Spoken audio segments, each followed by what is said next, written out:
Shalom familia, gracias por acompañarnos en un estudio más aquí en la Biblia y en su contexto. Vamos a continuar descubriendo el contexto del libro de Deuteronomio. Seguimos con esta serie de estudios en donde en los primeros estudios que hemos hecho hemos determinado y hemos puesto un fundamento para poder comprender los capítulos que nos quedan del libro de Deuteronomio.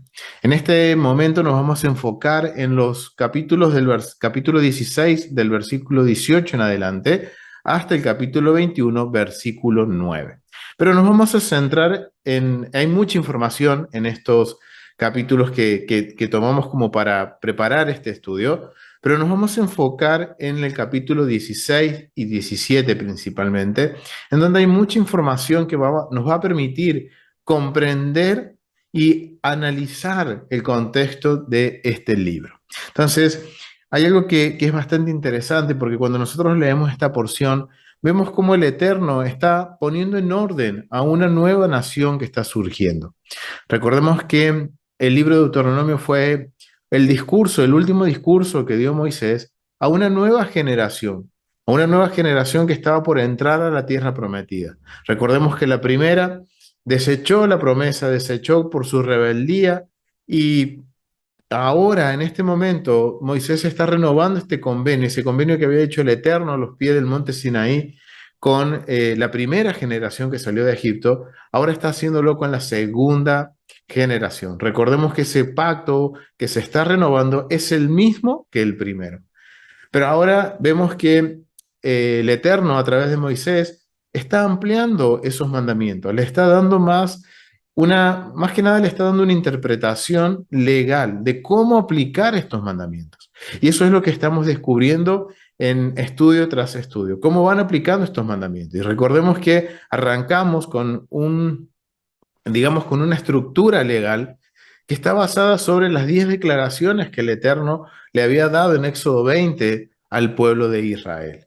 Y ahora vamos viendo mientras estudiamos el libro de Deuteronomio que esos 10 mandamientos, esas 10 declaraciones se van ampliando. Cada una incluye otras leyes, otros mandamientos, otras instrucciones que le dan más sentido a la declaración o más que nada nos permite entender el contexto legal de dicha declaración. Entonces, vamos a ir al libro de Deuteronomio, vamos a ir al libro de Deuteronomio capítulo 16 y vamos a leer del versículo 18 al 21.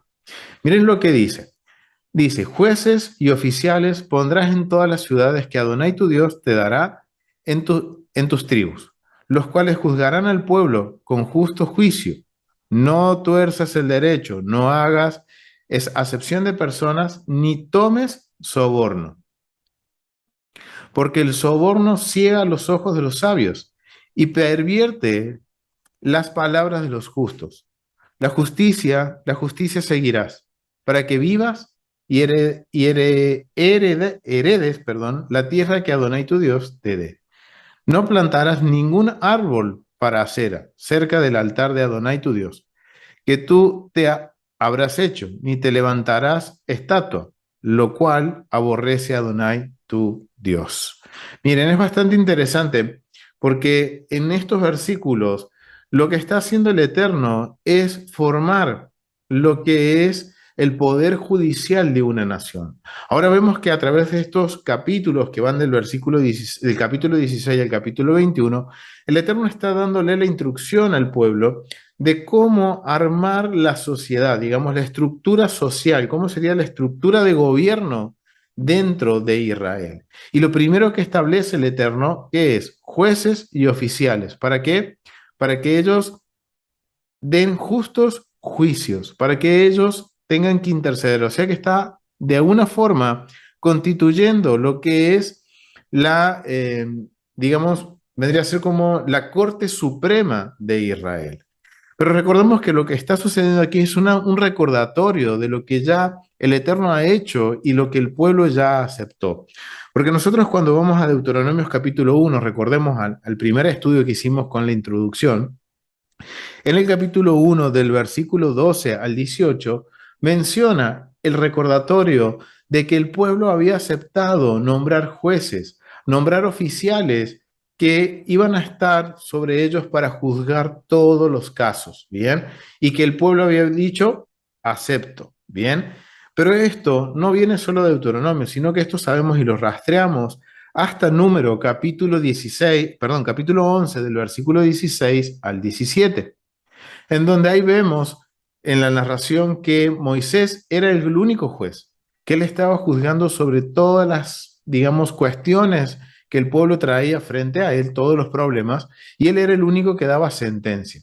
Pero a través de un consejo que le da su suegro Yetro, y al Eterno le pareció bien ese consejo, él nombra a hombres de Israel que van a ayudarle a tomar estos justos juicios. Y empieza a nombrar un tribunal local, empieza a nombrar un tribunal, digamos, de complejidad media, hasta llegar al punto que si eran casos muy complicados, Moisés iba, esos casos eran lo que Moisés iba a tratar él mismo, ¿bien? Y vemos que ahí empieza a formarse algo que es, como hoy podríamos conocerlo como la Corte Suprema o el Poder Judicial de una nación.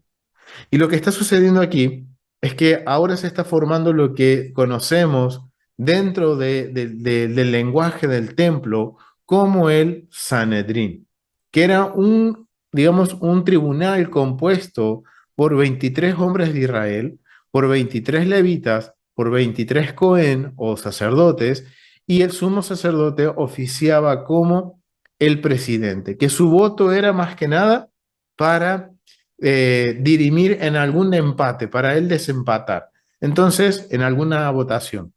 Entonces vemos que ahora hay un cuerpo legal.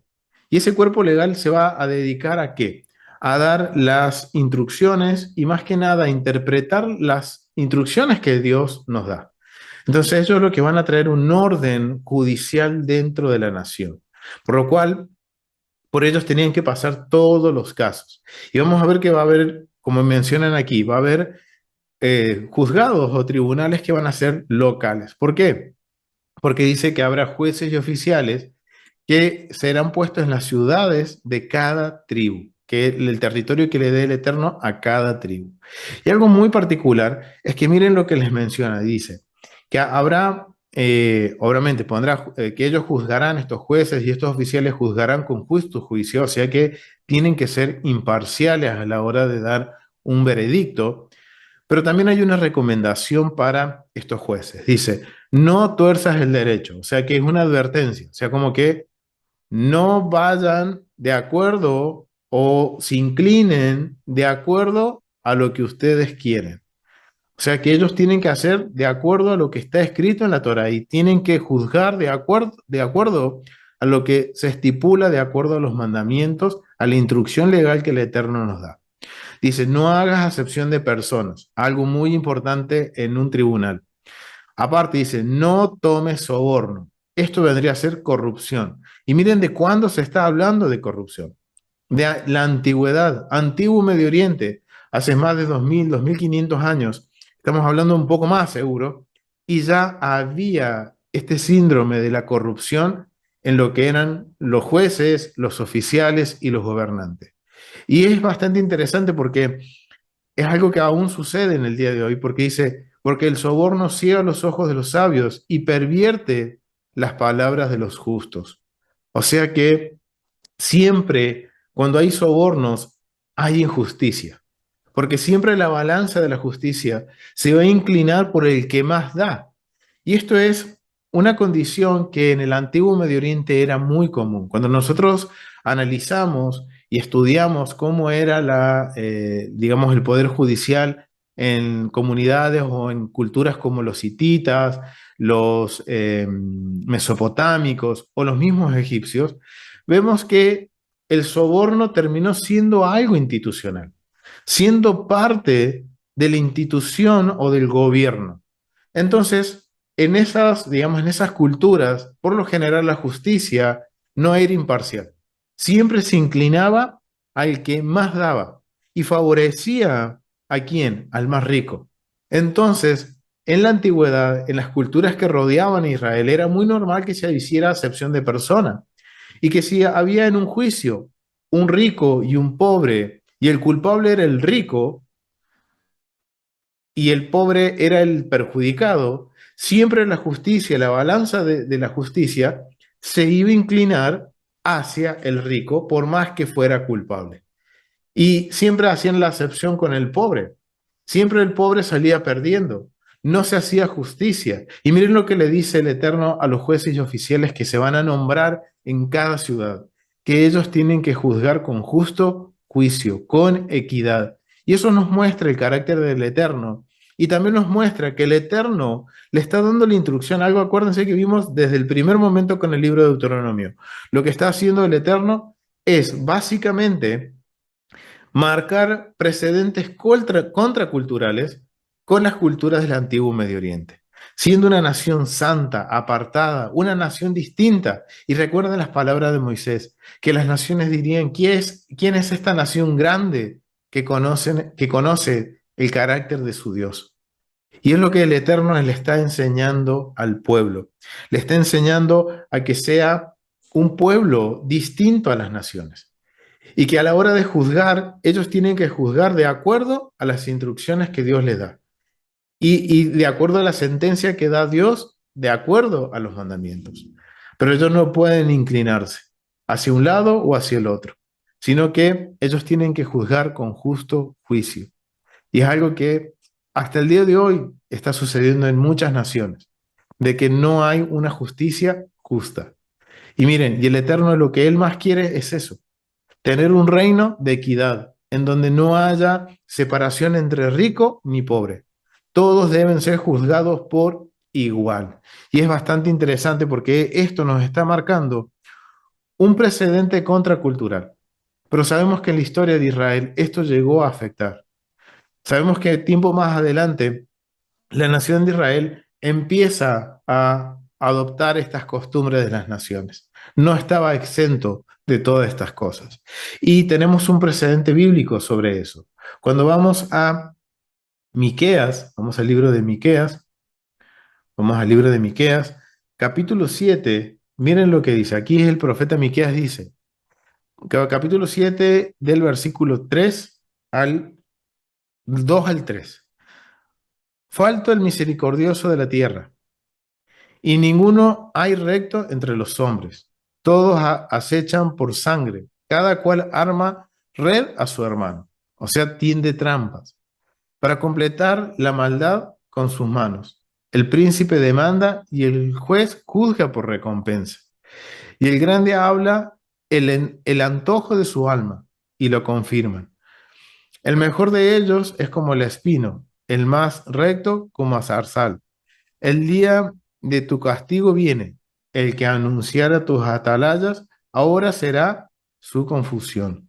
Miren, acá el profeta Miqueas está hablando sobre un problema en Israel.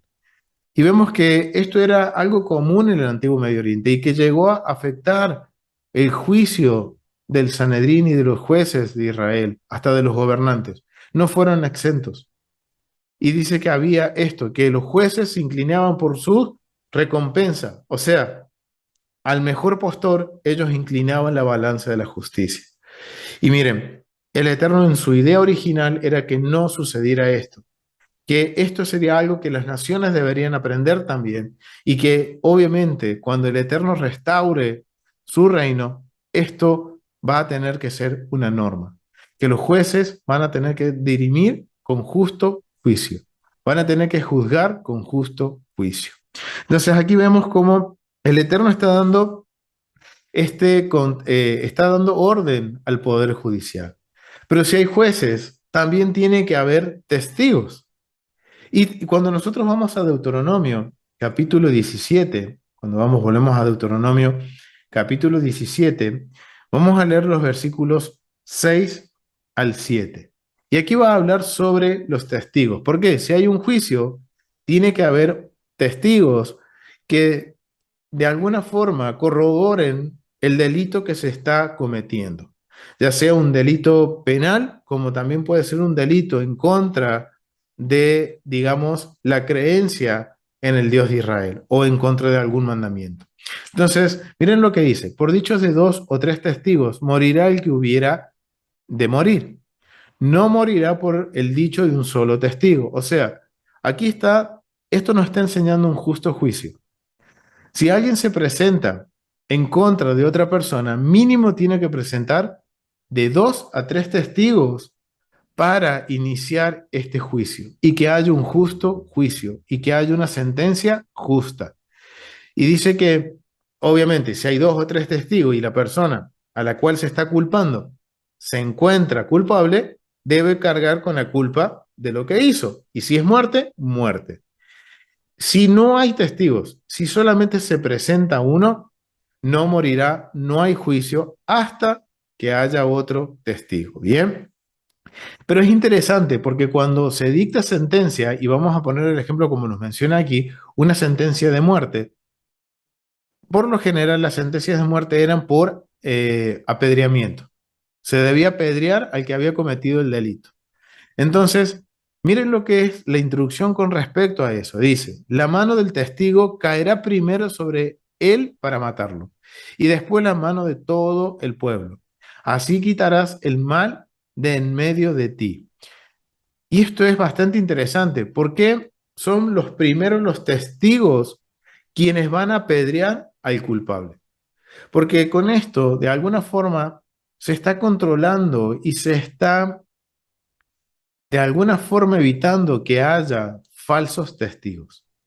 Porque imagínense que se presentan en un tribunal y se presentan 2 falsos testigos para culpar a un inocente. Y por ese falso testimonio, los jueces juzgan y dicen que ese inocente debe morir. Si el día de mañana, miren, esto es algo que a los testigos los pone a pensar, que en sus corazones y en sus mentes tendría que estar siempre presente esto, en que si ellos son falsos testigos y se descubre más adelante de que murió un inocente por el falso testimonio, ¿qué va a suceder? La sangre de ese inocente va a quedar en manos de los primeros que apedrearon a esa persona. Entonces ahora vemos cómo se va regulando todo, tanto a los jueces, pero también a los testigos. ¿Para qué? Para evitar estos casos de falso testimonio. Pero vemos que en la Biblia hay varias veces que sucede esto, más en primer siglo, cuando la justicia estaba un poco mezclada con la justicia romana. Pero el Eterno, miren qué tan bien nos conoce, que sabe que el corazón del hombre siempre se va a inclinar al mal o a hacer el mal, entonces él ya está condicionando a la justicia. ¿Pero para qué? Para que haga su trabajo de forma correcta, que los jueces juzguen con criterio, que juzguen con un justo juicio y que los testigos sean testigos verdaderos. Obviamente, ser testigos podemos entenderlo como que eso podía traer también honor a la persona, pero también trae, vemos, una gran responsabilidad. Si esa persona se está dejando llevar por los honores y se termina convirtiendo en un falso testigo, la consecuencia es grave. Porque si es un falso testigo, esa persona debe morir y carga con la culpa de haber, de alguna forma, por su testimonio, haber hecho culpable a un inocente y haberle quitado la vida. Interesante, ¿no? Miren cómo funcionaba el sistema judicial en el antiguo Israel. Y miren, sigamos leyendo, versículo 8. Cuando alguna cosa esté fuera difícil en juicio, te fuera difícil en juicio, entre una clase de homicidio u otro, entre una clase de derecho legal u otro, o entre una clase de herida u otra, en negocios de litigio en tus ciudades, entonces te levantarás y recurrirás al lugar que Adonai, tu Dios, escogiere.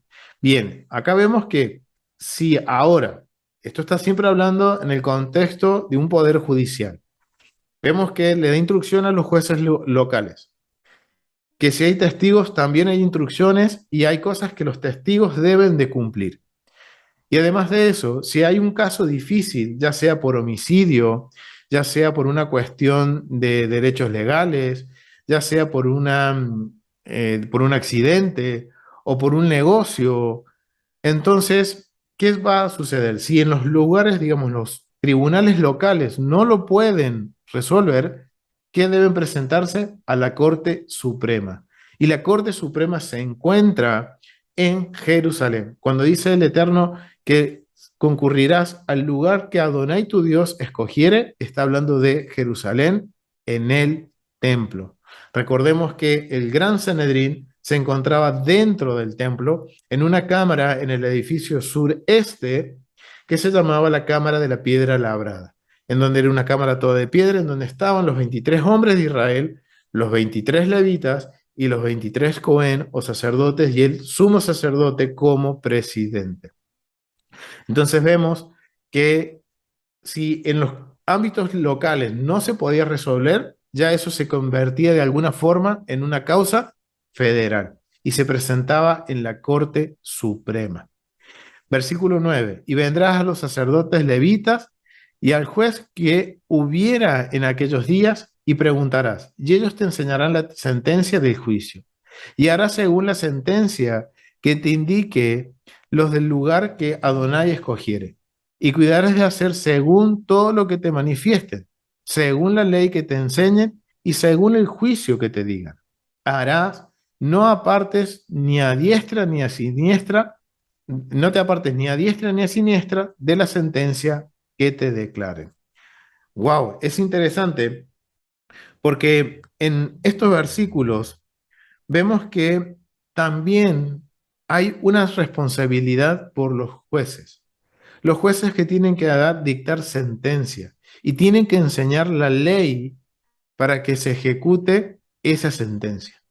Y esto está marcando una responsabilidad de los miembros del tribunal. Y en este caso está hablando de del Tribunal Supremo, de la Corte Suprema, la que estaba en el templo.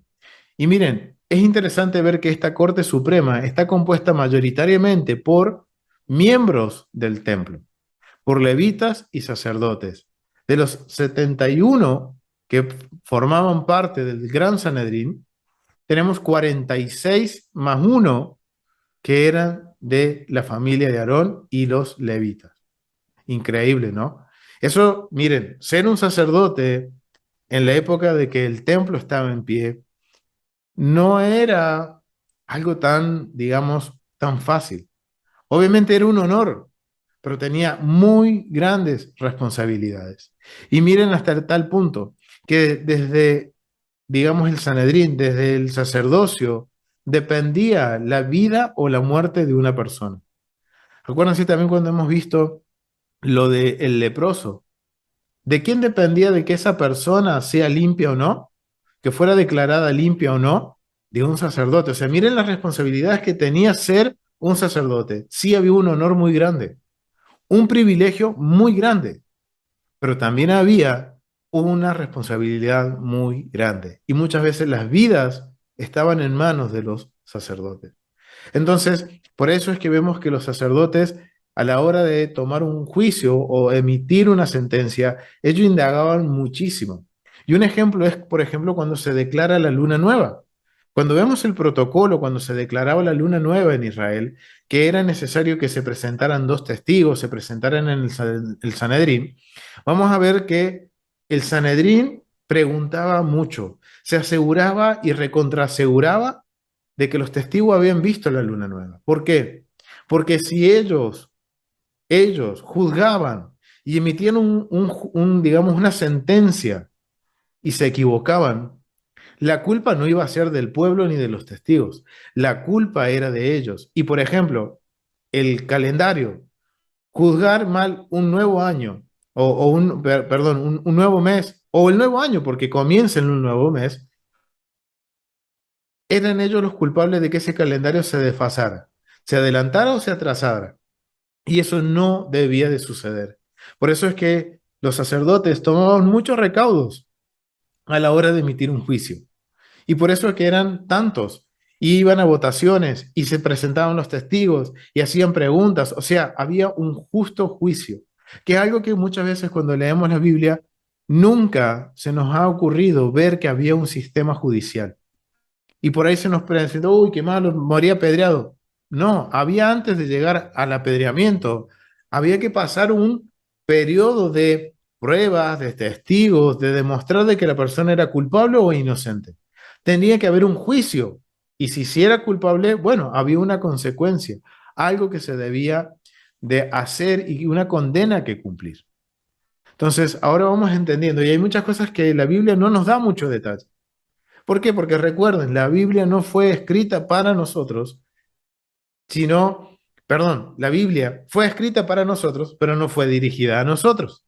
Entonces, al no ser dirigidas a nosotros, hay muchas cosas que quizás para nosotros no las vamos a entender o que nos va a faltar información, pero para alguien que conoce el contexto, la cultura de ese momento, le es entendible. Y ahora estamos viendo que muchas veces cuando vemos que hay sentencias, no nos menciona de que hubo ante un juicio, pero ahora podemos conocer a que hay un poder judicial, hay jueces, hay testigos, entonces hay un proceso judicial que hay que seguir antes de ejecutar la sentencia. Y esto es algo interesante. ¿Y saben cómo sabemos que para los sacerdotes era una responsabilidad tan grande el emitir un juicio o una sentencia? Cuando vamos a Números, capítulo 18, vamos al capítulo 18, versículo 1. Miren, lo tengo en rojo marcado porque es muy importante esto. Dice, Adonai dijo a Aarón, tú y tus hijos y la casa de tu padre contigo llevaréis el pecado del santuario, y tú y tus hijos contigo llevarán el pecado de vuestro sacerdocio. Y, y a tus hermanos también, la tribu de Leví, la tribu de tu padre, haz que se acerquen a ti y se junten contigo y te sirvan. Tú y tus hijos contigo serviréis delante del tabernáculo de testimonio y guardarán lo que tú ordenes y el cargo de y todo el cargo del tabernáculo, mas no se acercarán a los utensilios santos ni al altar, porque no, para que no mueran ellos y vosotros. Miren, ya que es interesante, porque miren lo que dice. Adonai habló a Aarón y dijo a Aarón, tú y tus hijos y la casa de tu padre contigo llevaréis el pecado del santuario y tus hijos contigo llevarán el pecado de vuestro sacerdocio. O sea, si ellos emitían un juicio, digamos, una sentencia, y se equivocan, la culpa va a ser de ellos, no del pueblo, no de los testigos, ni de los que están siendo juzgados. Ellos van a cargar la culpa. Por eso es que vemos que cuando más que nada en la nueva luna y estudiamos un poquito más sobre ese tema, vemos cómo ellos, ese es el mejor ejemplo, cómo ellos analizan todo, prueban y se tomaban su tiempo y preguntaban e indagaban y a los testigos los sometían a preguntas y una y otra vez. ¿Por qué? Porque debían asegurarse. Si ellos emitían un juicio y declaraban mal el inicio de un nuevo mes, la culpa iba a ser de ellos. Y todo lo que, las decisiones que se tomaran, por ejemplo, dentro del templo, o la interpretación de las leyes, corría por cuenta de ellos. Y si ellos se equivocaban, ellos cargaban con la culpa, ¿ven? O sea, que es bastante interesante. Y esto nos está mencionando y nos está dando a entender que solamente los sacerdotes eran los que podían declarar, los que podían hacer declaraciones. El pueblo lo único que hace es proclama, avisa, anuncia, nada más. Solo los sacerdotes eran los que declaraban una sentencia, o lo que se debía o no se debía hacer, de acuerdo a lo que se estipula a la Torá. Entonces, vemos algo interesante y acá vemos esa importancia que también los sacerdotes sí tenían un honor, tenían un privilegio, pero miren la responsabilidad y cuán grande era esta responsabilidad porque ellos eran culpables y ellos cargaban por sí solos la culpa si ellos cometían alguna falta o error a la hora de emitir un juicio. Interesante, ¿no? Vamos a volver a Deuteronomio, capítulo 17, porque hasta aquí hemos visto cómo el Eterno de alguna forma, ha dado orden y ha dado la estructura de un poder judicial. Pero sabemos que toda la nación tiene otros poderes, como por ejemplo el ejecutivo, que para nosotros hoy en día el poder ejecutivo, al vivir en una democracia y no en una teocracia, eh, es un presidente, un vicepresidente y todos los, digamos, funcionarios que estén por debajo de ellos, es el poder ejecutivo. Entonces, si vemos que el Eterno está organizando una nación, y vemos que esta organización, como Dios la está formando, es algo que también se usaba en el antiguo Medio Oriente y que hoy mismo se sigue usando. Entonces ahora el Eterno va a darles las instrucciones para cuando el pueblo quiera tener un rey. O sea, va a existir un poder ejecutivo. Y miren, dije que el pueblo iba a querer tener un rey. Y miren lo que dice el Eterno. Vamos a los versículos 14 al 15 del capítulo 17. Cuando hayas entrado en la tierra que Adonai tu Dios te dé, y tomes posesión de ella, y habites, y digas, pondré un rey sobre mí, como todas las naciones que están en mis alrededores, ciertamente pondrás por rey sobre ti al que Adonai tu Dios escogiera.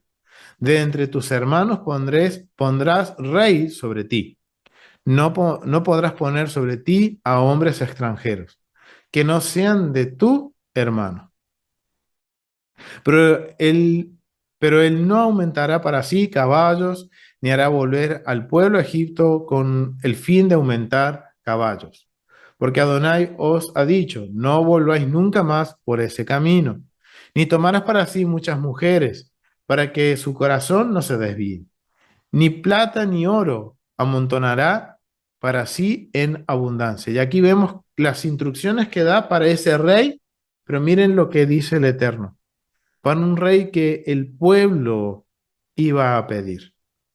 Miren, esto está sucediendo a las puertas de entrar a la tierra prometida. Pero sabemos que en la historia de Israel, el pueblo, después de la época de los jueces, después de ese desorden que fue la época de los jueces, el pueblo clama por un rey como las naciones. Y ahí nombran a Saúl. Pero ¿quién escoge a ese rey? El pueblo. ¿Y por qué lo escoge? ¿Por ser bonito, por ser alto, por ser el hombre más guapo o el más valiente? O sea, por las actitudes físicas escogen a un rey. Pero miren qué interesante, porque en esa historia vemos que el pueblo tenía dos opciones. Escoger al Dios de Israel, porque al profeta el Eterno le dice, ellos no te están desechando a ti, me están desechando a mí como rey. Y están escogiendo a un hombre de acuerdo a sus corazones, de acuerdo a lo que ellos ven. Y vemos que el pueblo una vez más está enfrente de dos caminos, de tomar decisiones. Y un poco lo que hemos venido viendo y desarrollando en el libro de Deuteronomio. Que el Eterno no nos obliga a nada. Él nos presenta dos caminos, la bendición y la maldición. Ser yo tu rey o escoger un rey humano, de acuerdo a tus concupiscencias o a tu corazón. Y el pueblo que hace, escoge de acuerdo a su corazón y de acuerdo a los aspectos físicos. Y desechan al Eterno, como el rey de Israel. Por eso es que es interesante el vocabulario que aquí usa, porque el Eterno le dice, cuando ustedes entren, y miren, esto demuestra que el Eterno está viendo más allá de lo que nosotros podemos ver con nuestros ojos. El Eterno conocía el corazón de su pueblo. Él conoce nuestro corazón. Y desde un principio Él dice, el corazón del hombre es malo, engañoso y perverso. Siempre se inclina al mal. Siempre se va a inclinar en ir en contra de la voluntad del Eterno. Y acá vemos cómo el Eterno ya le está dando aviso al pueblo de antes de entrar a la tierra que iba a llegar en un momento en la historia que ellos iban a clamar por un rey como las naciones que habitan alrededor de ellos. Y sucede. Y entonces el Eterno dice, bueno, sé que van a hacer esto, entonces voy a darle las instrucciones para que ese rey no sea como el de las naciones.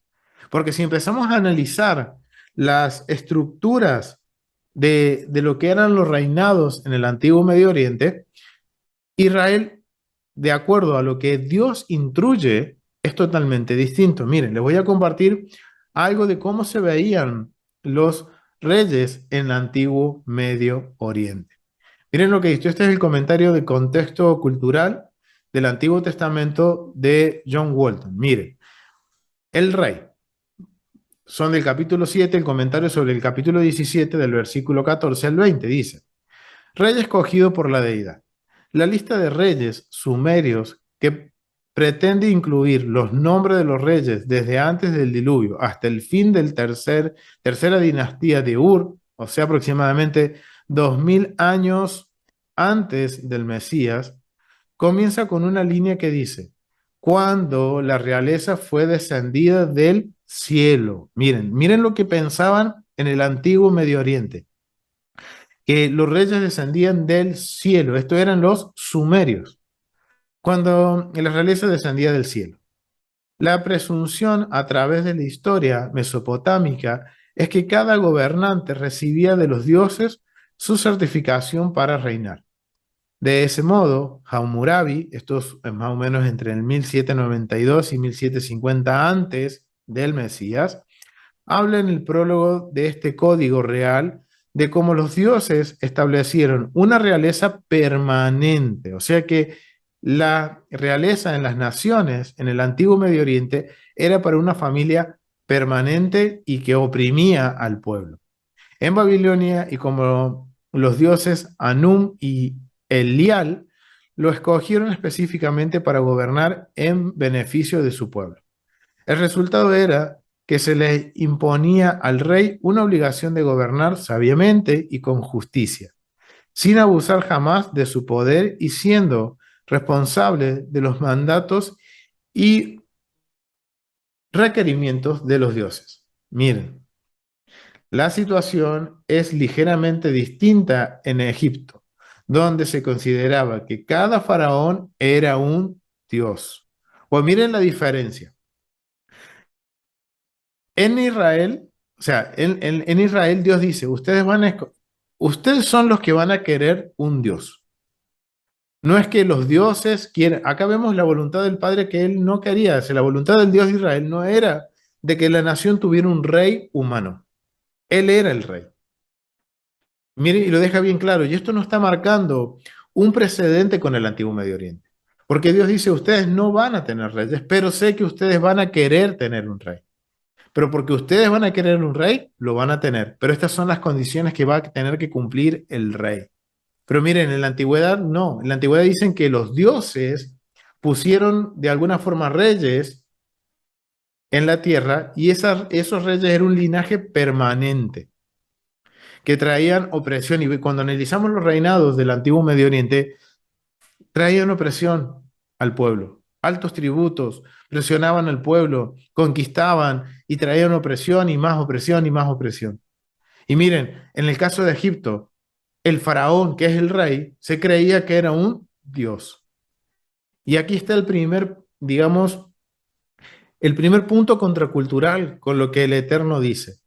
El Eterno dice, él está dando a entender que él no va a poner rey sobre Israel, pero es su mismo pueblo quien quiere tener un rey como las naciones. Entonces, acá empieza la gran diferencia, porque dice el Eterno, bueno, ustedes van a querer un rey, yo no quiero darles un rey, pero ustedes van a querer tener un rey como todas las naciones. ¿Listo? Les voy a dar un rey. Y ese rey iba a ser escogido por Dios de entre sus hermanos. ¿Quién lo iba a escoger? Dios. Pero ¿quién lo escoge en Israel? El pueblo. Y después vemos la historia que los reyes, por ejemplo, Saúl, no fue un reinado de acuerdo a la voluntad del Padre. ¿Por qué? Porque no fue un rey escogido por Dios, sino fue escogido por el pueblo. Y vemos también más adelante que aparece la figura de David, que sí es un rey que es conforme al corazón del Padre, que es un rey que Dios escoge, que Dios unge y en su tiempo determinado lo pone como el rey de todo Israel. Y aquí es interesante porque vemos que antes de entrar a la tierra, el Eterno le da la instrucción a su pueblo que cuando ellos quieran un rey, Dios se los iba a escoger y tenía que ser dentro de sus hermanos y que ningún extranjero podía ser. Y las condiciones que este rey debía de cumplir. Por ejemplo, no podía enriquecerse, no podía oprimir al pueblo por causa de que él quería enriquecerse. Por ejemplo, cuando habla de los caballos, eso es sinónimo de estatus y que de poder militar. Entonces, que por tener esos caprichos, no, el pueblo no iba a tener que volver a Egipto, porque el Eterno dijo, mi pueblo no va a volver. Y dice también que no tomará muchas mujeres. Recuerden que eso no es que estaba permitido casarse con muchas mujeres, sino que en el antiguo Medio Oriente una cuestión política y legal era de que para cerrar convenios y pactos entre reinados, se casaban los hijos de un rey con el hijo del otro rey, o el mismo rey tomaba a la hija de otro rey, para que hubiera un lazo sanguíneo y que eso sea un pacto perpetuo. Eso eran condiciones de cómo se funcionaban los convenios en el antiguo Medio Oriente. Por eso es interesante que podamos analizar todo, digamos, la Biblia de acuerdo a esta metodología, que es la metodología que nuestro hermano Rico Cortés, nuestro Moré, nos ha compartido y nos ha enseñado para poder comprender lo que es el antiguo Medio Oriente y el contexto cultural de la Biblia y poder tener aún más entendimiento de cosas que si no conocemos el contexto, nunca la íbamos a entender. Y parte de lo que está hablando, perdón, de los reyes es parte del tema de convenios. Entonces, vemos que el Eterno empieza a dar estas instrucciones para el rey. Y sabemos que en la historia, el rey que es conforme a la voluntad del Padre es David, porque él dice, es un hombre de acuerdo al corazón del Eterno. Obviamente sabemos que David erró, pero también él supo enmendar su error. Supo él reconocer su culpa y el Eterno extendió misericordia y favor por el rey de Israel, que era el rey David. Pero miren, hasta aquí el Eterno dice, yo voy a nombrar un rey entre sus hermanos. Pero con el rey David, que fue el rey que escogió Dios y que fue un rey conforme al corazón del Padre, y vemos que David, por lo general, siempre se mantenía dentro de los parámetros de la Torá. Obviamente, era humano, cometió errores, pero él pudo entender y comprender y hacer un verdadero arrepentimiento que el Eterno le extiende gracia y favor. Pero eso no quiso decir de que no iba a pasar por ciertas consecuencias. Cuando nosotros vamos a Segunda de Samuel, capítulo 7, acá nos menciona la promesa que el Eterno le hace a David. Aquí vemos que David, él está en su corazón hacer un templo para el Eterno, levantar una casa para el rey de Israel. Él reconoce de que él no es el rey de Israel. Pero miren lo que dice, que el profeta Natán recibe una visión, dice, vino palabra de Adonai a Natán diciendo, ve y di a mi siervo David, así ha dicho Adonai, tú me has de edificar casa que yo more. Ciertamente no he habitado en casa desde el día en que saqué a los hijos de Israel de Egipto hasta hoy, sino que he andado en tienda y en tabernáculo en todo cuanto he andado con todos los hijos de Israel. He hablado yo palabra a alguno de las tribus de Israel, a quien haya mandado apacentar a mi pueblo de Israel, diciendo, ¿por qué no me habéis edificado casa de cedro? Ahora pues dirás así a mi siervo David. Así ha dicho Adonai de los ejércitos, yo te tomaré del redil, yo te tomé del redil detrás de las ovejas, para que fueses príncipe sobre mi pueblo, sobre Israel. Y he estado contigo en todo cuanto has andado, y delante de ti he destruido a tus enemigos, y te he dado un nombre grande, como el nombre de los grandes que hay en la tierra. Miren, acá hay un vocabulario interesante. Acá vemos que el profeta Natán recibe la confirmación de parte del Eterno de que David era ese rey que el Eterno escogió, que vio allá, dice que lo vio detrás de el redil, detrás de las ovejas. Y recordemos la historia de David, era menospreciado por sus padres. Y el Eterno lo escoge como rey, lo pone como rey de Israel, lo pone en honor, lo saca de la vergüenza y lo pone en honor. Pero es interesante el vocabulario que usa, porque dice, yo te tomé del redil, de detrás de las ovejas, que para que fueses príncipe sobre mi pueblo.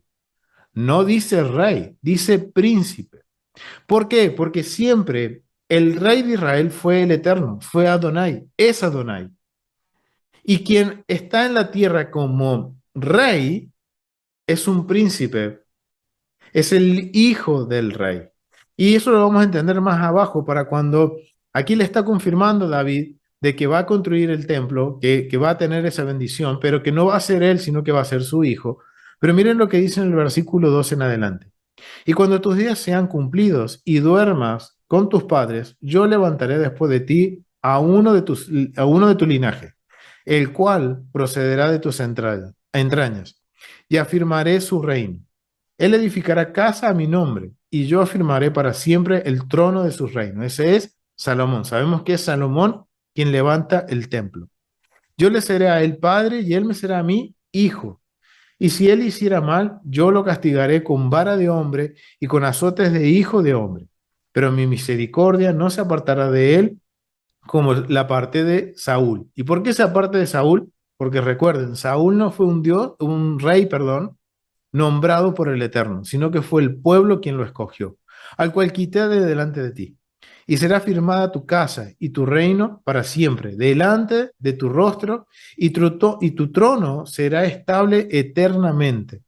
Conforme a todas estas palabras y conforme a toda esta visión, así habló Natán a David. Miren qué interesante, porque aquí le está dando una promesa el Eterno a David. Le está diciendo, y le está aclarando, eso que él lo trata como el príncipe de Israel es para que dejar claro de que el rey en la tierra es el príncipe del Dios de Israel. Es dejando y marcando que siempre, por más que haya un rey en la tierra, el verdadero rey de Israel es el eterno, es Adonai. Y miren la promesa que le hace, dice que cuando muera David, él va a levantar a alguien de su linaje y vemos que después levanta a Salomón y Salomón tiene la bendición de levantar el templo, la casa del Eterno. Y miren lo que le dice, que a ese del linaje que él le va a poner como rey, que va a levantar, dice, yo le seré por padre y él me será por hijo.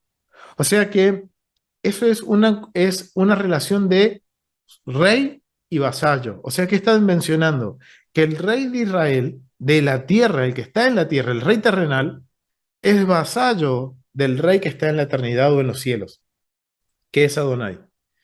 Y que ese vocabulario que dice que yo seré como padre y él será como hijo, ese vocabulario nos determina ese, digamos, esa relación de patrocinio-clientela. Y eso lo vamos a ver en la metodología cuando profundizamos en lo que es honor y vergüenza dentro del antiguo Medio Oriente, que era la base de la sociedad antigua. Y digamos, esa relación de patrocinio y clientela, de rey soberano y vasallo, era la base también de la sociedad. Era como todo el mundo se manejaba. Y aquí está dejando claro el Eterno. Mire, sí, va a ser rey en la tierra, pero él va a ser mi siervo. Y dice que lo va a corregir. Si él hiciera mal, lo va a castigar como hombre y con azotes como hijo de hombre. O sea, lo va a disciplinar como si fuera un padre. Pero mi misericordia no se apartará de él como lo aparté de Saúl. O sea que aquí le está diciendo el Eterno, sí, por más que se equivoque, va a tener consecuencias, pero mi misericordia va a estar con él.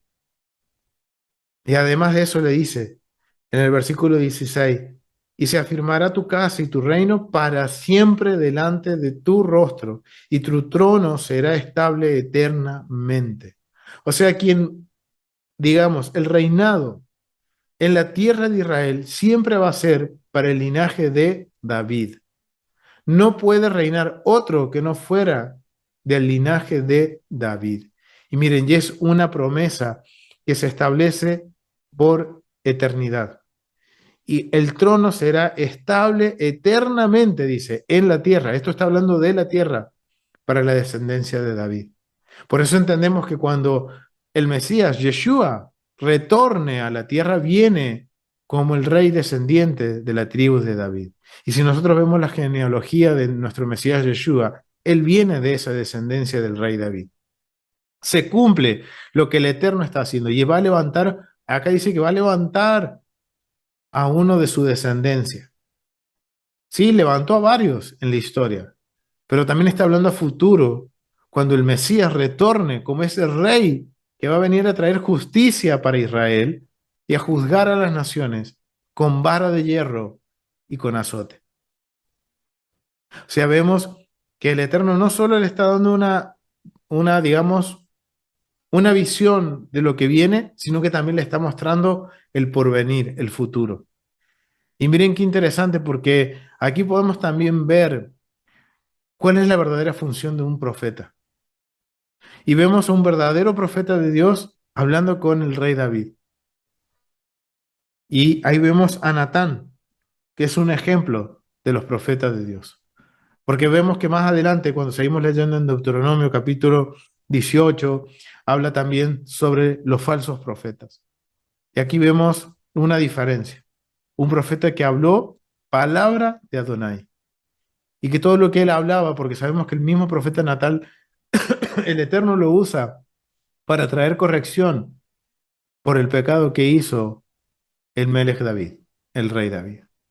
Entonces, es interesante ver cómo el Eterno está trayendo orden a una nación y va organizando a una sociedad. Ahora a mí lo que me llama mucho la atención, porque al analizar estos, estos capítulos y al verlos dentro de la estructura de lo que es el contexto, digamos, la estructura de cómo fue escrito el libro de Deuteronomio, me llama mucho la atención porque cuando vemos la estructura, recuerden que habíamos determinado que la estructura de Deuteronomio era como un acta de convenio o de pacto del antiguo Medio Oriente, en donde había una primera parte que era un preálogo histórico, una presentación.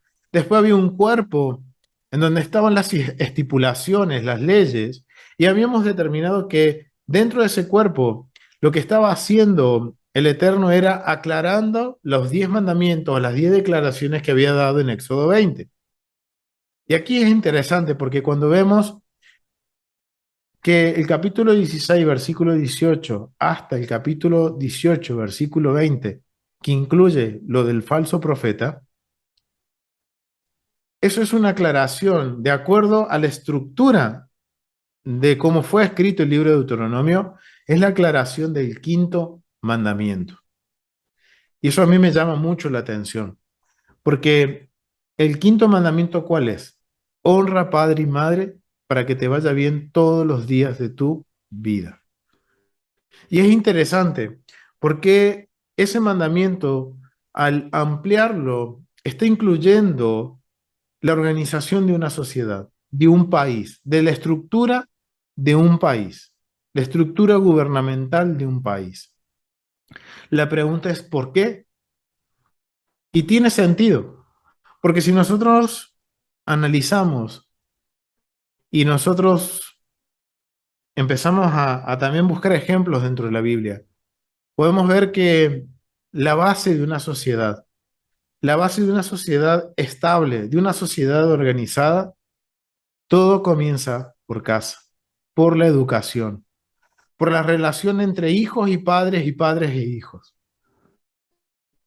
Por eso es que todo esto está dentro, toda esta interpretación legal y todos estos mandamientos que hemos estado viendo están dentro del quinto mandamiento. ¿Por qué? Porque si desde el núcleo familiar, desde la casa, desde un hogar, desde una familia, hay un orden, hay respeto de los hijos a los padres y hay educación de los padres a los hijos, es la semilla para una sociedad organizada, para una sociedad responsable y aún más, una sociedad que vaya conforme al carácter y la voluntad del Eterno. Y eso va desde casa. Por eso es lo que yo puedo interpretarlo. ¿Por qué? Porque analizando algunos casos, nos damos cuenta de que tiene lógica de que todo esto sea parte de la educación que venga de casa. Porque, por ejemplo, si nosotros vemos en la historia del rey David, cuando nosotros vamos a Primera de Reyes, vamos a ir a Primera de Reyes, David es claro de que él no trae corrección a uno de sus hijos. Miren, vamos a Primera de Reyes, capítulo 1, del versículo 6 al 7. Vamos a leer del 5. Entonces Adonai dijo, entonces Adonías, hijo de Hagit, se rebeló, era uno de los hijos de David, diciendo, yo reinaré. O sea, ¿qué quería hacer? Usurpar el lugar del padre. Y se hizo de carros y de gente de caballos. Miren, eso quiere decir que se hizo de un pequeño ejército. y de 50 hombres que corrieron delante de él. Eso eran pregoneros. Y su padre nunca le había entristecido, o sea, corregido en todos sus días con decirle, ¿por qué haces así? Además, este era de muy hermoso parecer y había nacido después de Absalón y se había puesto de acuerdo con Joab, hijo de Sarbia, y con el sacerdote Abiatar, los cuales ayudaron a Adonías. Miren, acá vemos un ejemplo de uno de los hijos de David rebelándose al reinado de su padre, levantándose en contra de su padre. Esto era vergüenza para un rey. Que su propio hijo, su propia sangre, quiera derrocar a su gobierno, darle de alguna forma un golpe de estado. Y miren lo que dice, que David nunca lo había entristecido, nunca le había llamado la atención, nunca lo llamó a corrección, nunca lo educó a su hijo, diciéndole, ¿por qué haces así? ¿Por qué tienes que hacer esta rebeldía? ¿Y qué sucede con Adonías? En su rebeldía arrastra a Joab, hijo de Sarbia, a un sacerdote, Abiatar, y, y a varios del pueblo también. Dice que también había arrastrado parte del ejército, porque se había hecho de hombres de caballos. O sea, eso es ejército, sinónimo de ejército. O sea que esa rebeldía había contagiado a otros para sublevarse al rey David. Obviamente sabemos que es parte de las consecuencias de las malas decisiones que el rey David tomó. Pero aquí vemos que esto es más que nada por la consecuencia de no traer corrección, educación a un hijo. Y miren lo que dice la Torá con respecto a eso. Cuando vamos a Deuteronomio, aquí nos vamos a adelantar unos capítulos más de la porción que estamos analizando. Vamos al capítulo 21, del versículo 18 al 21, y dice lo siguiente: si alguno tuviera un hijo contumaz y rebelde, que no obedeciera a la voz de su padre, ni a la voz de su madre, y habiéndolo castigado, no les obedeciere, entonces lo tomará su padre y su madre, y lo sacará ante los ancianos de la ciudad y a la puerta del lugar donde vive. Y dirán a los ancianos de la ciudad: este nuestro hijo es contumaz y rebelde, no obedece a nuestra voz, es glotón y borracho. Entonces los hombres de la ciudad lo apedrearán y morirá. Así quitarás el mal del medio de ti, y todo Israel oirá y temerá. Miren lo que dice la Torá con respecto a un hijo que es rebelde, que es contumaz, que es caprichoso, que va en contra de lo que el Eterno dice. Y aquí vemos un caso en que ya este muchacho es grande, sus padres tratan de corregirlo, pero ellos no, el hijo no hace caso. Entonces esto ya se convierte, miren, esto se está convirtiendo en una causa legal, porque cuando aclara que debían presentarse delante de los ancianos en la puerta de la ciudad, recordemos que en el antiguo Medio Oriente las puertas de la ciudad eran los tribunales, en donde estaban los ancianos y juzgaban, o sea, era el tribunal local. Miren, debían presentarse. Y esto es una gran vergüenza para la familia. Y no solo para la familia, sino que era para todo Israel. Porque si ese muchacho, que sus padres están siendo los testigos y diciendo, mire, mi hijo es rebelde contumaz, no quiere volver en sí, no quiere obedecer, no quiere volver a traer honor, no solo a la familia, sino a todo Israel, ¿qué debe hacer? Debe morir. Y tiene lógica, y obviamente suena un poco fuerte, pero recordemos que esto no está de alguna forma escrito dentro de nuestro contexto. Es un contexto que nosotros hemos crecido lejos de esta forma de ver el mundo. Pero tiene lógica, porque miren lo que sucedió con Adonías. Este hijo fue rebelde, se rebeló contra su padre, entró en rebeldía contra su padre, no lo honró, pero tampoco su padre lo educó. Y miren qué sucede. En esa rebeldía, Adonías arrastra a parte del ejército, a parte del pueblo y hasta un sacerdote que lo ayudaron a rebelarse contra su padre. Es interesante. Y aquí vemos un ejemplo del comienzo de una sociedad en caos. de que cuando los hijos pierden el respeto por sus padres y sus padres no toman la decisión de educarlo, y lo estamos viendo de acuerdo a la Biblia, ¿qué sucede? Hay caos. Y tristemente es algo que estamos viendo en la actualidad. Hoy los hijos se rebelan contra sus padres. Sus padres se desentienden de la educación de sus hijos. Y eso es algo triste, porque nos preguntamos por qué la sociedad está en el caos que está.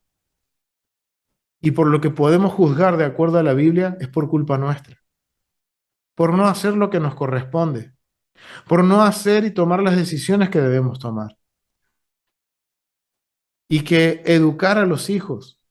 Miren, esto para mí es una enseñanza, porque me está determinando el camino que tengo que tomar cuando el Eterno envíe a mis hijos,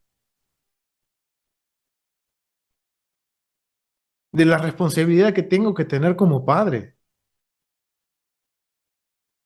Y que, miren, acá tenemos los mejores ejemplos de por qué entra en caos una sociedad. Y acá vemos que a través de la mala decisión de un rey, de no corregir, de traer instrucción a su hijo, su reino, la nación entró en caos, se sublevó, hubo rebeldía, no hubo honor a los padres. Y es algo que tristemente hoy lo vemos en la calle. Hoy los padres tristemente están dejando que la escuela eduque a sus hijos y no ellos a sus hijos. Ni siquiera les importa qué es lo que sus hijos estudian en la escuela. Y son avasallados con cuánta locura y que cuántas cosas que van en contra de los principios y los valores del Eterno. Es algo que nos tenemos que apercibir todos y esforzarnos. ¿Por qué? Porque la Biblia nos enseña a ser padres. Y esto es lo que a mí me ayuda a entender de que por qué todos estos mandamientos que tienen que ver con establecer un rey, un cuerpo judicial, de una nación, digamos, la estructura de una nación está relacionado con honrar padre y madre. Porque si esos hijos son instruidos en el camino del Eterno y son instruidos con valores, cuando llegan a tener cargos como reyes, como jueces, siempre van a mantenerse de acuerdo a los valores que fueron educados en sus casas. Y aún más si son valores educados de acuerdo a las instrucciones del Eterno. Y el Eterno nos enseña eso. Aquí vemos un ejemplo negativo, algo que sucede cuando no hay caos dentro de una familia.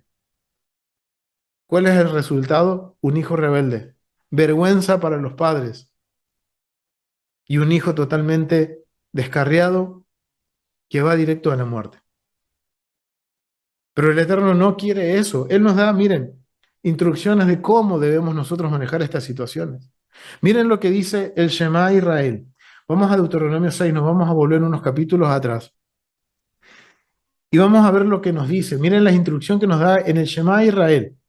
Escucha Israel, que es una confesión que hace el pueblo de Israel reconociendo de que el Eterno es uno, que es su único rey, que reconociendo el poder soberano del Eterno. Y miren lo que dice el Shema Israel. Capítulo 6, versículos 4. Dice, oye Israel, Adonai tu Dios, Adonai uno es. Y amarás a Adonai tu Dios con todo tu corazón y con toda tu alma y con todas tus fuerzas.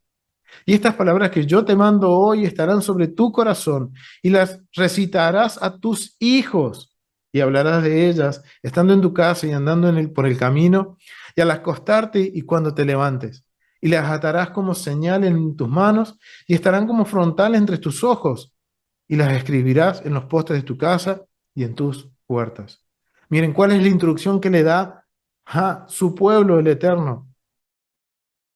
Que lo amemos con toda nuestra fuerza, con todas nuestras almas, y que las palabras que yo te mando hoy, o sea, los mandamientos que Él nos da, y miren, en Deuteronomio es algo que hemos visto una y otra vez, hoy, o sea, lo que el Eterno hoy está poniendo delante de nosotros, que son sus mandamientos, esto estarán en tu corazón. ¿Y qué dice? Y las repetirás a tus hijos. ¿Quién debe educar a los niños, a los hijos en el camino correcto? Son papá y mamá. Somos nosotros quienes tenemos que educarlos en ese caminar. No es la escuela, no es la congregación. La congregación es un apoyo a esa educación, pero son papá y mamá quienes tienen que educar en estos caminos. Miren lo que dice en el versículo 20 al 25. Mañana cuando te pregunte tu hijo diciendo qué significan los testimonios y estatutos y decretos que Adonai nuestro Dios nos ha dado, entonces dirás a tus hijos, nosotros éramos siervos de Faraón en Egipto y Adonai nos sacó de Egipto con mano poderosa. Adonai hizo señales y milagros grandes y terribles en Egipto, sobre Faraón y sobre toda su casa, delante de nuestros ojos, y nos sacó de ella para traernos, perdón, y darnos la tierra que juró a nuestros padres. Y nos mandó a Adonai que cumplamos todos estos estatutos y que temamos a Adonai nuestro Dios, para que no haya, para que nos vaya bien todos los días y para que nos conserve la vida, como hasta hoy. Y tendremos justicia cuando cuidemos de poner por obra todos los mandamientos de Adonai, delante de Adonai nuestro Dios, como Él nos ha mandado. Increíble. Miren lo que sigue haciendo hincapié el Eterno en esta instrucción de que papá y mamá son los que tenemos que instruir a los niños en el camino de Adonai. Para que ellos pregunten el día de mañana y nosotros enseñarles de que es la voluntad del Padre. Y ustedes miran, hermano, pero en la Biblia ¿hay algún ejemplo? Sí, hay un ejemplo de un niño que fue educado de acuerdo a lo que nos da a entender el texto, de acuerdo a los mandamientos del Eterno. Y vemos que ese jovencito obró de acuerdo a la Torah. Y ustedes me dirán, ¿de quién estamos hablando? Estamos hablando de un rey. Vamos a Segunda de Reyes. Vamos a Segunda de Reyes, versículo 22. Y acá vamos a tener el mejor ejemplo de cuando un niño es educado dentro de la Torá. Cuando vamos a Segunda de Reyes, capítulo 22, del versículo 1 al 10. Y está hablando del rey Josías. Miren lo que dice. Cuando Josías comenzó a reinar, era de 8 años, un niño, y reinó en Jerusalén 31 años. El nombre de su madre era Jedida, hija de Adaya de Boscat, e hizo lo recto ante los ojos de Adonai, y anduvo en todo el camino de David, su padre, sin apartarse a derecha ni a izquierda. Miren, aquí es interesante, aquí tenemos un jovencito, un niño de 8 años, que ocupa la posición ejecutiva de una nación, y que el Eterno lo está aquí reconociendo como un rey que hizo lo recto delante de los ojos de Adonai y que anduvo en los caminos del rey David, su padre. Sabemos que no era su padre, digamos, literal, él era descendiente de David, pero sabemos que su padre y su abuelo, cuando leemos la historia de Israel, ellos hicieron lo malo, fueron malos, perversos, oprimieron al pueblo e hicieron lo malo delante de los ojos del Eterno. Pero acá hay algo que sucede con este Josías, con este rey Josías, que es un niño. Y mírenlo como el Eterno lo recuerda a este rey, como alguien que hizo lo recto delante de los ojos de Adonai y que se mantuvo en los caminos de su padre David. O sea, le está atribuyendo de que era del linaje de David, hizo de acuerdo a lo que David hizo. Acuérdense que David era una persona conforme, a pesar de sus errores, era conforme al corazón del Eterno. Y no se apartó ni izquierda ni de derecha. Miren lo que sigue diciendo. A los 18 años el rey Josías envió al rey Asafán, hijo de Asalías, hijo de Masulam, escriba, a la casa de Adonai, diciendo, ve al sumo sacerdote Hilcías y dile que recoja el dinero que han traído a la casa de Adonai, que han recogido del pueblo de guardianes de las puertas, y que lo pongan en manos de los que hacen la obra, que tienen a su cargo el arreglo de la casa de Adonai, y que lo entreguen a los que hacen la obra de la casa de Adonai, para reparar las grietas de la casa, a los carpinteros, maestros y albañiles, para comprar madera y piedra de cantera para reparar la casa. Y que no se les tome en cuenta el dinero cuyo manejo se les confiare, porque ellos proceden con honradez. Miren, acá hay otra responsabilidad de los sacerdotes y levitas. Miren, acá nos menciona que dice que son carpinteros, maestros y albañiles. Y quizás en nuestra mentalidad podemos pensar, decir, uy, qué honrado eran esos oficios, de esas personas que hacían esos oficios. Pero si está hablando del templo, no eran cualquier persona. Eran sacerdotes y levitas que tenían esta función de carpinteros, de maestros, de albañiles, porque eran los únicos que podían estar trabajando en ciertos lugares del templo y eso es necesario comprender. Miren, y esto nos marca la importancia de estudiar el templo y de conocer los espacios sagrados, los niveles de santidad. Entonces, acá vemos que ese dinero no fue entregado a cualquier persona, sino que ahora comprendemos, si estudiamos el templo, que fue entregado a quién? A los sacerdotes y levitas que estaban restaurando el templo, estaban refaccionando el templo. Y miren la responsabilidad, ellos tenían que ser responsables con el manejo. ¿Por qué? Porque se los tenían como personas de honradez. Versículo 8. Entonces dijo el sumo sacerdote Hilcías al escriba Safán: He hallado el libro de la ley, el libro de la Torá en la casa de Adonai. E Hilcías le dio el libro a Safán y lo leyó. Viniendo luego el escriba Safán al rey, dio cuenta al rey y dijo: Tus siervos han recogido el dinero que se halló en el templo y lo han entregado en poder de los que hacen la obra, que tienen a su cargo el arreglo de la casa de Adonai. Miren lo que estaba haciendo y lo que el rey estaba apoyando. Miren lo que él estaba haciendo. Estaba ¿qué? Reconstruyendo, estaba refaccionando la casa de Adonai. Asimismo, el escriba Safán declaró al rey diciendo: El sacerdote Hilcías me ha dado un libro. Y lo leyó Safán delante del rey. Y cuando el rey hubo oído las palabras del libro de la ley, de la Torá, rasgó sus vestidos. Luego el rey dio orden al sacerdote Hilcías y a Hicam, hijo de Asam, a Bor, hijo de Micaías, al escriba Safán y a Asaías, siervos del rey, diciendo: Id y preguntad a Adonai por mí y por el pueblo, por todo Judá, acerca de las palabras de este libro que se ha hallado, porque grande es la ira de Adonai que se ha encendido contra nosotros, por cuanto nuestros padres no, por cuanto nuestros padres no escucharon las palabras de este libro para hacer conforme a todo lo que se nos fue escrito. Increíble, miren la actitud que tiene este joven, porque dice que él empezó a reinar a los 8 años y a los 18 años dice, a los 18 años del rey Josías, o sea, tenía 18 años,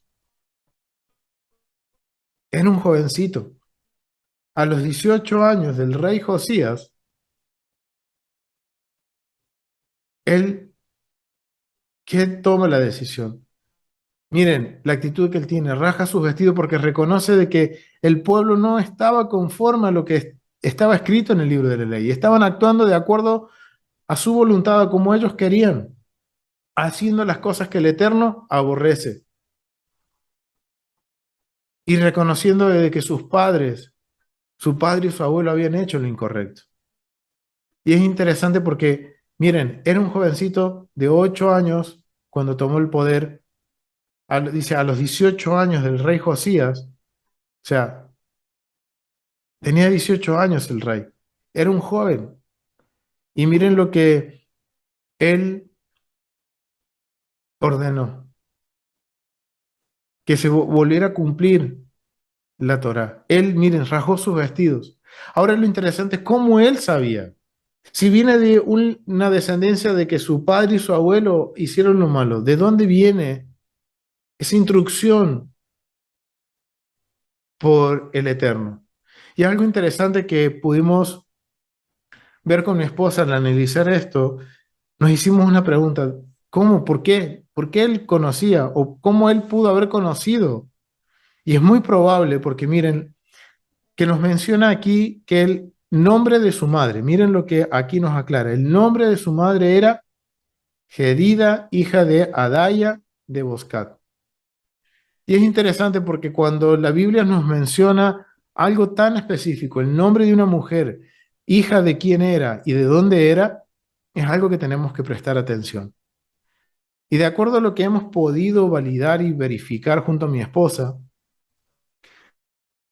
porque nos llamó mucho la atención por qué usa esto, este vocabulario y que se expresa directamente con el nombre de la madre, hija de quién es. Porque cuando nosotros vemos, en el caso de David que vimos anteriormente, cuando habla de la madre de Adonías, solo nos menciona el nombre y no hay mucha información. Pero aquí nos está ampliando el nombre de la madre y nos está diciendo hija de quién era.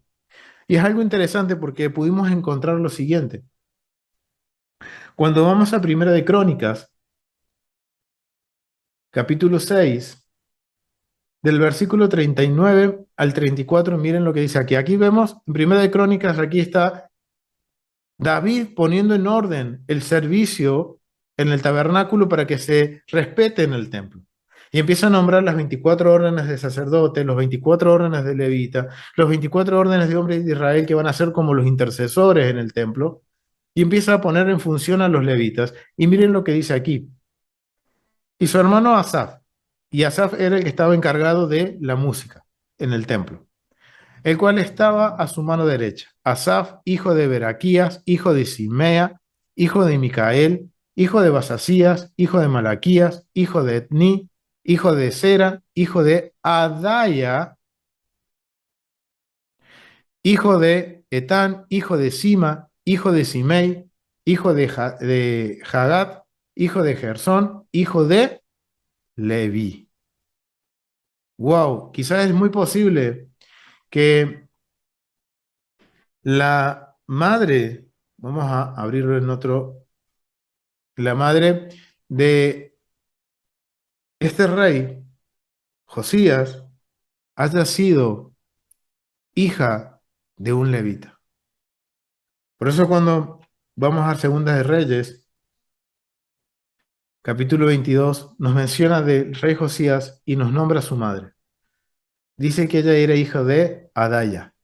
Y aquí vemos en Crónicas, capítulo 6,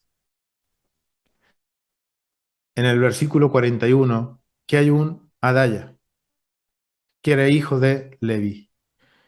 Y que en ese momento era muy posible y era muy probable de que que una hija de los hijos de los Cohen o de Leví o de Aarón se casara con un rey. ¿Por qué? Porque siempre se procuraba mantener el estatus de la familia.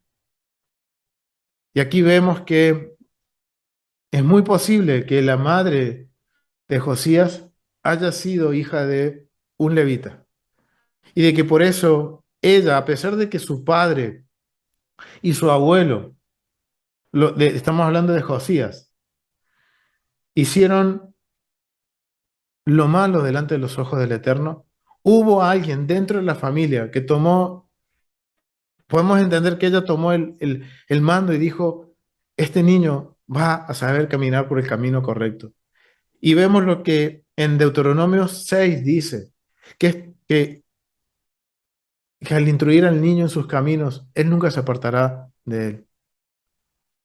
Es muy posible que Gedida, la mamá de Josías, era descendiente de Leví y que ella fue el instrumento que el Eterno usó para instruir a este muchacho, a este jovencito que fue rey y que en su juventud él tomó la decisión y reconoció de que el pueblo estaba pecando y que su familia había pecado y rasgó sus vestidos. Es interesante, ¿no? Y acá tenemos un ejemplo de cuando un jovencito, un niño, un hijo es educado en los caminos del Eterno. Miren el resultado. Llegó a ser un rey. Ahora esto me cobra sentido porque el Eterno cuando habla del quinto mandamiento incluye todos estos otros mandamientos, del poder judicial, del poder ejecutivo, porque esos niños son la base de una sociedad. Y de que si son educados de la forma correcta, de acuerdo a lo que el Eterno nos enseña, ellos van a lograr ser como este rey Josías, por ejemplo. Increíble, ¿no? Pero a la vez esto también es muy posible y puedo como ver un reflejo en Josías de nuestro Mesías Yeshua. Él fue educado desde niño en la palabra. Sabemos que él fue educado desde niño en la palabra. Él nunca se apartó y que él va a volver como este rey Josías, a restaurar la casa del Padre y a traer orden a la nación, a restaurar la Torá, a restaurar y a ordenar de que se guarden los mandamientos del Eterno, así como lo hizo el rey Josías. Es muy posible. Y me sorprende ver que es muy posible que su madre haya sido el instrumento para que este niño fuera educado en los caminos del Eterno. Alguien de los papás y mamás siempre toma la decisión de educar. No importa quién sea, si papá o mamá. Lo importante es que esos niños sean educados de acuerdo a la palabra del Eterno. Y esto nos da ánimo porque hoy tenemos esa gran bendición de que nuestros ojos fueron abiertos a la Torá y de que hoy podemos corregir eso y ahora sí, de alguna forma, como se dice normalmente, pegar el volantazo, dar la vuelta y volver a la ruta y seguir por el camino que nos corresponde, sin desviarnos izquierda y derecha. Y así como nosotros educarnos, educar a nuestros hijos, para que el día de mañana ellos sean parte de una sociedad que vaya conforme a los valores y a la voluntad del Padre. Increíble. Miren cuánto hemos podido aprender, cuántas lecciones de vida nos está dando el libro de Deuteronomio, cuántas cosas podemos seguir aprendiendo y aplicando a nuestras vidas. Y nos ayuda a entender también muchas cosas que hoy están sucediendo, que si nosotros nos esforzamos a que en nuestros hogares reine la presencia del Eterno, de que en nuestros labios todo el tiempo esté saliendo la palabra del Eterno y que nuestra educación hacia nuestros hijos vaya conforme a lo que el Eterno nos pide, tenemos la garantía del Rey de que esos hijos, esos niños y esas niñas van a ser varones y mujeres de bien, varones y mujeres honradas, y de que van a poner en alto el nombre de nuestro Rey. Yo los animo, mis hermanos, que continuemos, sigamos aprendiendo y de lo que vamos aprendiendo lo compartamos con nuestros hijos, que veremos el fruto el día de mañana. Lo vamos a dejar hasta aquí, mis hermanos. Muchas gracias por acompañarnos en este estudio y continuamos en el próximo descubriendo aún más del libro de Deuteronomio. Shalom, shalom familia, bendiciones.